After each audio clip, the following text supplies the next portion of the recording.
What's the most satisfying moment of workplace justice you've ever witnessed or perhaps orchestrated? My boyfriend Alex is a brilliant software engineer. He's the kind of guy who can solve complex problems in his sleep, but he's terrible at self-promotion. He works in a big tech company, always building the most innovative, elegant solutions. His colleague Brenda, on the other hand, was all talk. She was excellent at presenting ideas, especially when those ideas weren't hers. She'd hover around Alex, asking leading questions, taking notes, then turn around and pitch his concepts to management as her own, sprinkling in corporate buzzwords like paradigm shift and synergistic scalable solutions. Alex would just shrug it off, saying, "It's fine, the work speaks for itself. I knew it wouldn't." This pattern continued for over a year. Alex was constantly doing the heavy lifting, staying late, debugging complex code, while Brenda was racking up accolades for her visionary contributions. The real breaking point came when a major promotion opened up, head of product development for their flagship AI project. It was Alex's dream role. He poured his heart and soul into a detailed proposal outlining a revolutionary new architecture. Brenda naturally presented a slick, visually appealing version of Alex's ideas, slightly rephrased, adding a few more meaningless buzzwords.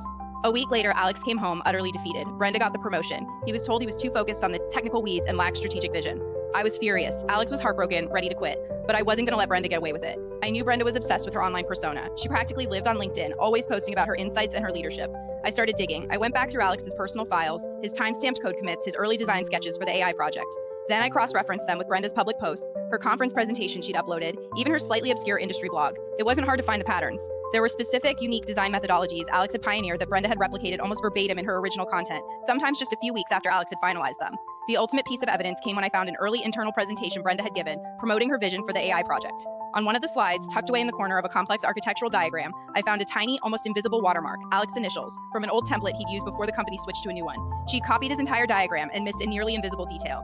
I compiled everything: screenshots, dates, direct comparisons. Then, a week before Brenda's first big public presentation as the new head of product, where she was set to unveil her revolutionary architecture, I anonymously sent the entire dossier to the head of their department in HR, with a note simply saying, "Perhaps you should review the true origins of the revolutionary architecture Brenda is about to present." The presentation was dramatically canceled an hour before it was supposed to begin, citing unforeseen internal developments. Brenda disappeared from the office that day. 2 days later, Alex got a call from the CEO. Brenda was fired for gross professional misconduct and intellectual property theft. The CEO personally apologized to Alex, acknowledging his invaluable contributions and offering him the head of product development role, along with a significant raise. Alex, true to form, just said, "Well, the work spoke for itself after all." And it did. He got his dream job. The company actually started valuing genuine innovation, and Brenda's carefully curated online persona vanished overnight. It was the most satisfying silence I've ever heard.